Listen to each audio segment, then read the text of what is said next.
खा, तू मेरा मित्र है, खा।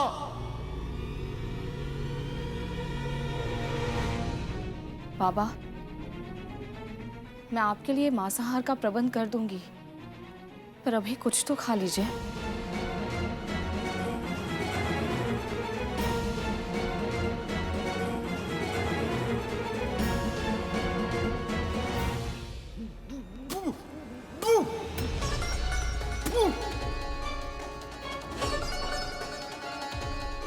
एक तो शाकाहारी भोजन दिया, ऊपर से दाल में जोक तो छोड़ो, नमक तक नहीं है।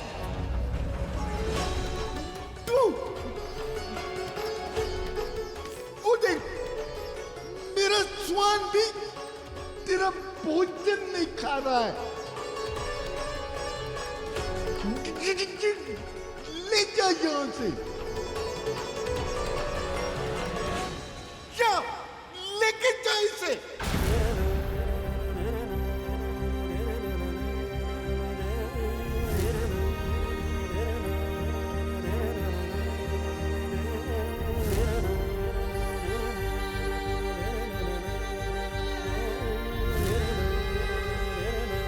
भोजन स्वाधीन बना दिया?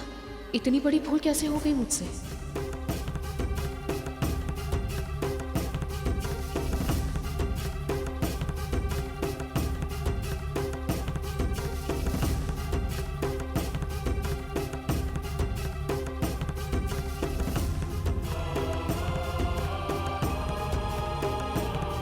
ये तो बिल्कुल ठीक है।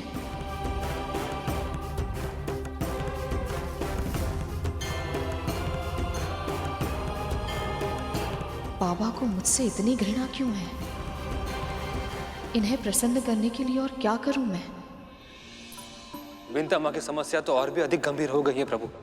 अपनी सुध बुध भूल कर वो इन बाबा की कितनी सेवा कर रही है, पर ये तो उन्हें प्रताड़ित ही किए जा रहे हैं। और अब इनके कारण कद्रू माँ भी विंता माँ को दंड देगी।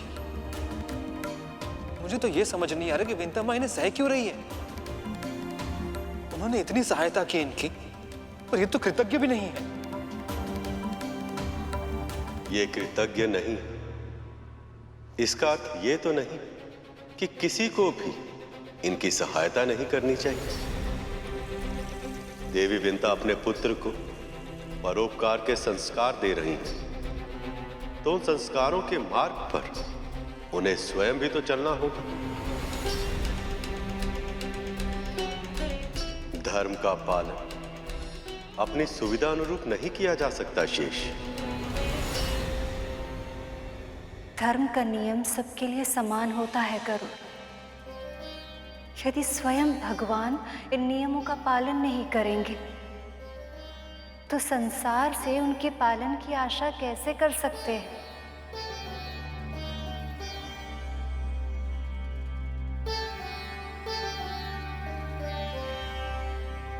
प्रभु ने भी यही कहा था मां। क्योंकि वो जानते हैं कि ये नियम है। बिना पुरुषार्थ के लक्ष्मी किसी को नहीं मिलती। परंतु मां, स्वयं लक्ष्मीपति नारायण को भी नहीं।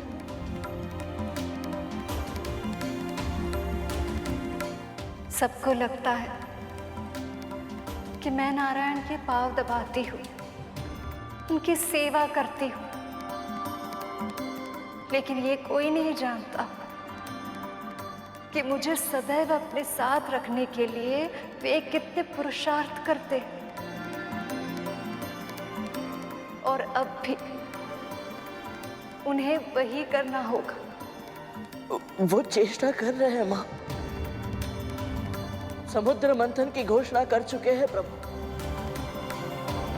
देवताओं को दानवों के साथ संधि करने का आदेश भी दे चुके हैं। अब बस भय केवल इस बात का है, कहीं इसमें अधिक देर ना हो जाए।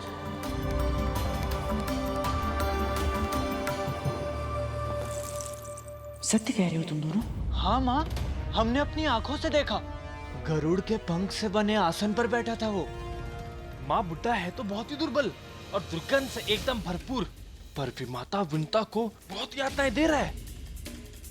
विमाता भी बहुत विचित्र है, सब कुछ चुपचाप सहे जा रही थी।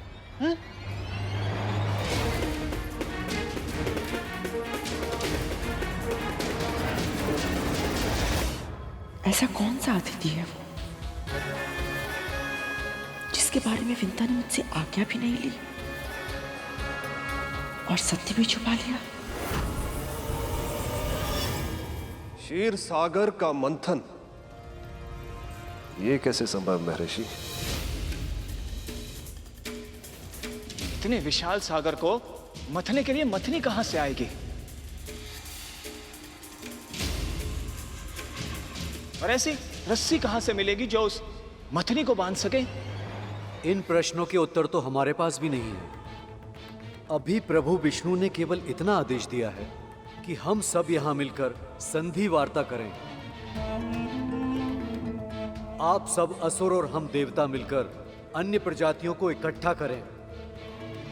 एक बार हम सब जुड़ जाएं, फिर उसके बाद किसको क्या कार्य करना है ये स्वयं प्रभु बताएंगे। जब हमें यह नहीं पता कि आपकी ये योजना पूरी कैसे होगी, तो हम इसके लिए सहमति कैसे दे दें?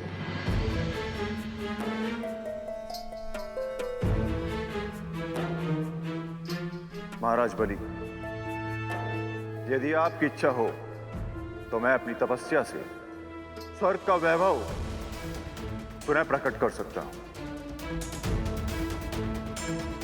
किंतु इसके लिए देवताओं से संधि करने की कोई आवश्यकता नहीं है।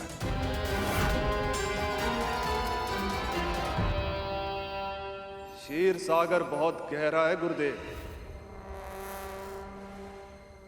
और हमारे अतिथियों की भाव भंगिमाएं बता रही हैं अब तक जो कहा गया है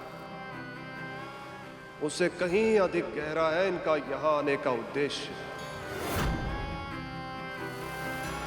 मुझे क्यों ऐसा लग रहा है कि केवल बहुमूल्य रत्न, ऐश्वर्य, अप्सराएं और श्री लक्ष्मी जी ही सागर से बाहर नहीं आएंगे, कुछ और भी छुपा है समुद्र के गर्भ में। नारायण नारायण, आप सही कह रहे हैं महाराज। समुद्र मंथन से एक ऐसी वस्तु प्रकट होगी जो किसी और उपाय से पाना असंभव है, और वो है अमृत। अमृत, अमृत।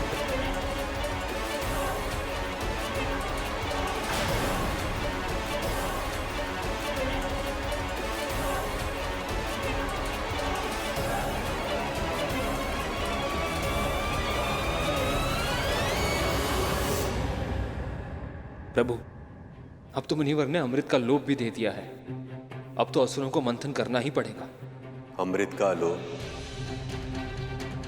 असुरों को संधि करने के लिए उत्साहित तो कर सकता है, पर हो सकता है कि यह पर्याप्त ना हो। वो कैसे प्रभु?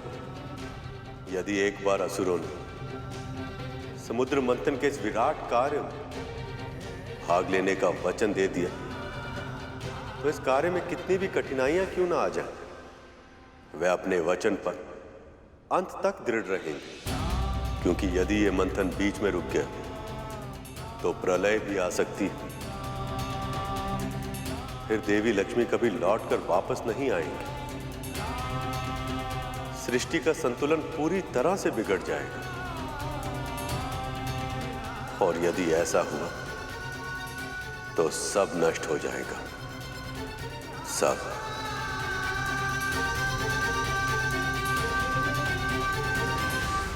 मां, हो सकता है मेरा अनुमान सही ना हो, परंतु आपके साथ के बिना प्रभु का उत्साह, उनका विश्वास, उनका सामर्थ्य इतना कम हो गया है कि समुद्र मंथन जैसे इतने बड़े कार्यों को कर पाना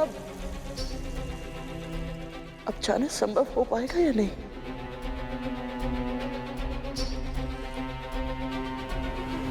प्रभु को आपकी सहायता की आवश्यकता है मां। मां, यदि आप अभी मेरे साथ विष्णुलोक नहीं चल सकती तो कुछ ऐसा कीजिए ना जिससे प्रभु को आपके साथ होने का आभास हो। स्वामी से दूर रहकर भी उन्हें अपनी शक्ति दे पाओ, ऐसे कैसे कर सकती हूं मैं?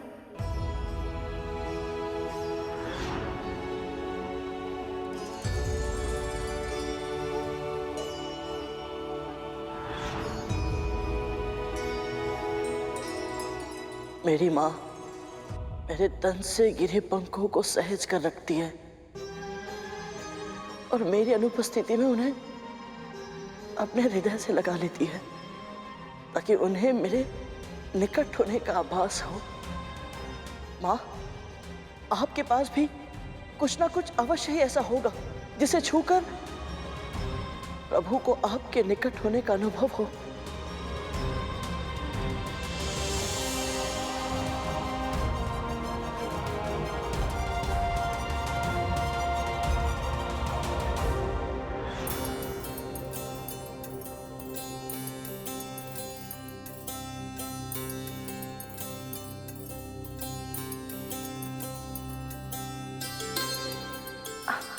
स्वामी क्या कर रहे हैं आप? यदि आप मेरे पांव दबा सकती हैं, तो मैं आपके पांव सजा नहीं सकता? मैं तो आपकी अर्धांगिनी हूँ, किंतु आप तो संसार के परमेश्वर हैं। और आपका पति भी तो।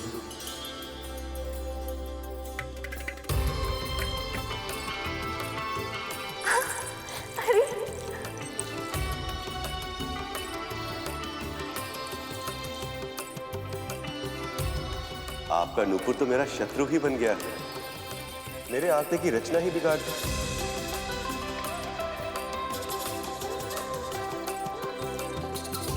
नहीं स्वामी, ये मेरे सुहाग का चिन्ह है। और आपका सुहाग मैं ही हूं। अवश्य, किंतु इसका ये अर्थ नहीं कि मैं इसे उतारने दूंगी आपको। तो मैं आपके लिए एक ऐसी पायल की रचना करूंगा जो सुंदर भी हो और उपयोगी भी, ताकि आपके सुहाग का चिन्ह आपके पांव पर सुशोभित भी होता रहे और उसका नूपुर मेरे आलते की रेखाएं भी बिगाड़ ना सके। स्वामी, ये तो बहुत ही अच्छा सुझाव है। स्वामी, मैं तो कहती हूँ क्यों ना हम दोनों ही एक एक पायल की रचना करें। देख तो ले कि हम दोनों की सोच एक दूसरे के समान है भी या नहीं। अवश्य।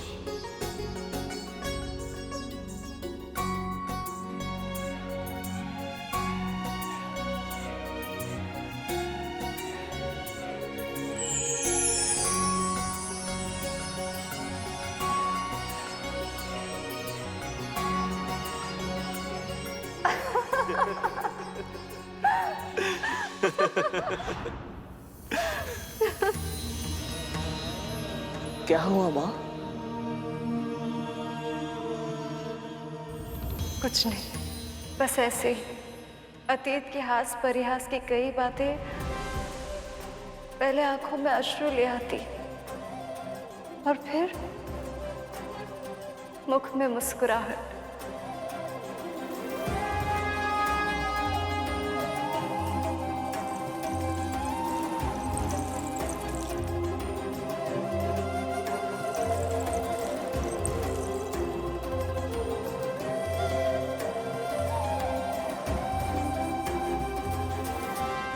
ये लो गरुड़।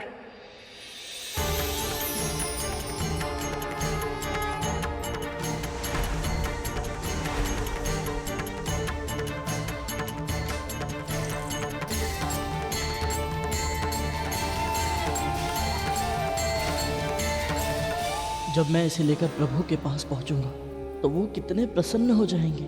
निर्जीव होते हुए भी पायल उनके अधरों पर आशा का, आंखों में भविष्य की झांकी का और हृदय में संकल्प का संचार करने की। उनका मन विश्वास से भर उठेगा और उनका आत्मबल और भी प्रखर हो जाएगा। हे परमपिता, मुझे अपनी सेवा करने की शक्ति दीजिए। स्वामी को मेरे ये पायल दे देना, ये उन्हें स्मरण दिलाएगी कि हम चाहे कितने भी दूर क्यों ना हो, किंतु हमारी विचार शक्ति, हमारी कल्पना, हमारी पीड़ा ये सदैव ही एक समान रहेगी। माँ, आपको ऐसे अकेले छोड़कर जाने का मन नहीं कर रहा। मुझे अकेले छोड़कर कहाँ जा रहे हो पुत्र? आशा देकर जा रहे हो कि मेरी यह विरह शीघ्र ही समाप्त होगी।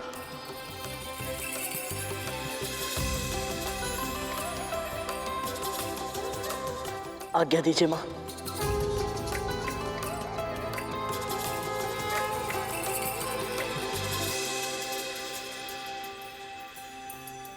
समस्याएं कितनी भी कठिन क्यों ना, किंतु उसे सुलझाने के लिए पहल करने की तुम्हारी ये हट तुम्हारी विशेषता है करुण। मेरा मन कह रहा है नारायण की योजनाओं में और भविष्य में होने वाले समुद्र मंथन में तुम्हारा बहुत ही महत्वपूर्ण योगदान रहेगा। इतनी ख्याति अर्जित करोगे कि तुम्हारी मां को तुम पर गर्व होगा।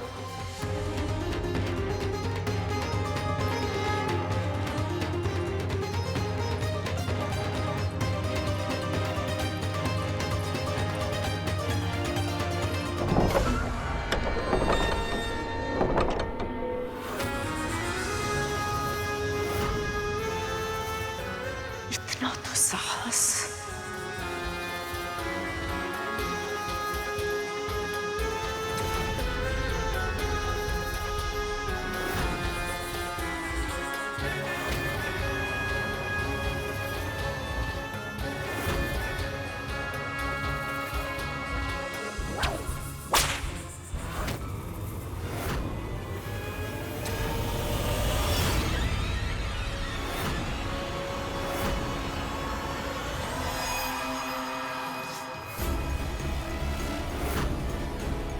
ये कोड़ा जाने कैसे रुक गया?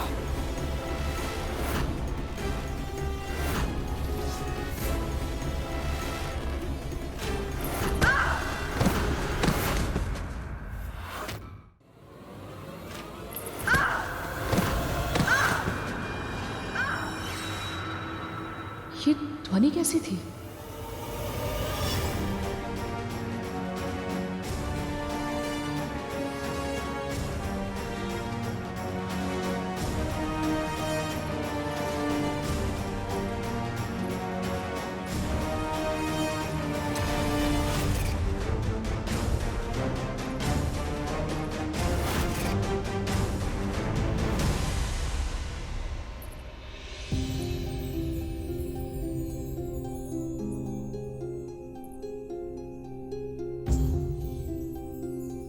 आपका बहुत बहुत धन्यवाद प्रभु। मेरी कुटिया इन वृद्ध बाबा के विश्राम का साधन बन पाई। मेरी उत्सुकता को क्षमा कीजिए प्रभु, परंतु मैं समझ नहीं पा रहा हूं ये वृद्ध है कौन और चाहते क्या हैं। जब वे विंता मां को इतना भला बुरा कहते हैं तो लगता है जैसे कोई असुर है जो उनके जीवन को और भी कठिन बनाने आए हैं। और जब मैं इन्हें कद्रुमा के साथ ऐसा व्यवहार करते हुए देखता हूं तो लगता है जैसे ये कोई समस्या नहीं है, ये तो स्वयं समाधान है। यही तो ऐसे व्यक्तियों की विशेषता होती है शेष। इनके व्यक्तित्व के भीतर झांक पाना आसान नहीं होता। ये वो पारखी होते हैं जो श्रद्धा और धैर्य की असली परीक्षा लेते हैं। धैर्य की परीक्षा तो मेरी भी हो रही है प्रभु। मैं ये सोच सोच के व्याकुल हूं कि देवता और दानव संधि कर पाएंगे भी या नहीं।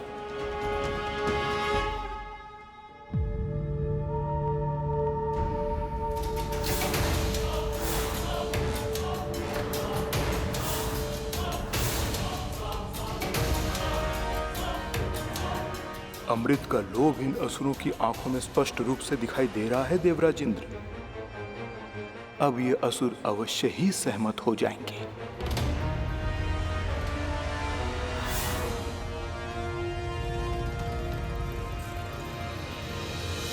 हम इससे सहमत नहीं हैं। हम इससे सहमत नहीं हैं। हम इससे सहमत नहीं हैं। ये क्या हो गया? यदि असुरों ने देवताओं की सहायता नहीं की तो ये समुद्र मंथन नहीं हो पाएगा। और यदि ये मंथन नहीं हुआ तो क्या महालक्ष्मी और आपके दर्शन एकत्र कभी नहीं हो पाएंगे।